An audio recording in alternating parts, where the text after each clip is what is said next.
Moins de bruit. Faites moins de bruit, les artistes se concentrent en coulisses.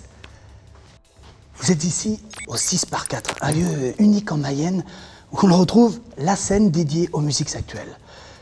Artistes nationaux, internationaux, connus ou en marge de l'industrie du disque, se donnent le tour pour le plus grand plaisir des Mayennais. Ce soir, c'est une soirée électro. Dans une semaine, on reçoit Youssoupha et dans un mois, ça sera Brigitte Fontaine.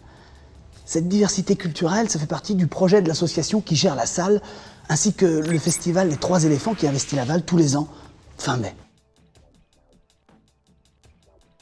Tant qu'on parle de diversité, à Laval et ses alentours, on n'est pas dépourvu question culture. Bien sûr, entre le conservatoire et la multitude d'associations locales, on peut pratiquer l'art qui nous chante. Mais il y a de nombreuses opportunités d'accéder à la culture. Je vais vous montrer quelques endroits, histoire d'éveiller un peu vos sens.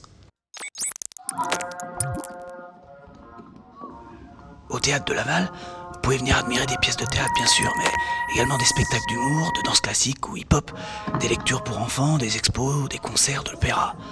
Il paraît même qu'il y a des soirées décalées dans la crypte. Ce soir, c'est une représentation dans le cadre du festival du Chaînon Manquant, vous savez, ce fameux festival qui permet de repérer des nouveaux talents.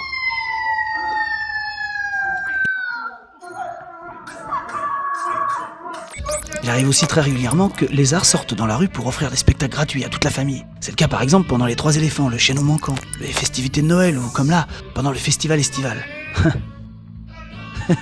Le musée d'art naïf et d'art singulier s'est inscrit comme la référence nationale dans le monde des créateurs plastiques autodidactes, comme Henri Rousseau, grande figure locale. Le château de Laval sert d'écrin à cette collection d'exceptions où vous découvrirez gratuitement des artistes singuliers dont l'œuvre se situe à mi-chemin entre l'art naïf et l'art brut. Un conseil, gardez l'œil sur le programme car les activités y sont souvent insolites ou pour le moins originales.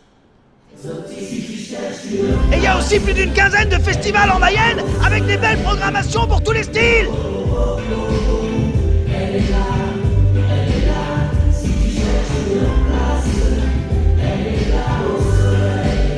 Vous pouvez aussi aller visiter les sites patrimoniaux dans et autour de Laval. Regardez comme ce château de Sainte-Suzanne est magnifique. Et la vue. D'ailleurs, cette cité médiévale a été classée plus beau village de France. Toute une histoire à découvrir le temps d'un dimanche ensoleillé. Qu'en pensez-vous ?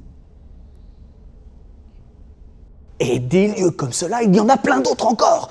Je ne vous ai pas montré les thermes d'Entrammes, les grottes de Sauges, le centre de culture scientifique, les bains-douches et les bibliothèques. Là, je suis désolé, j'ai vraiment pas le temps. Faut que j'y aille, sinon rien sera prêt pour la soirée électro. Allez!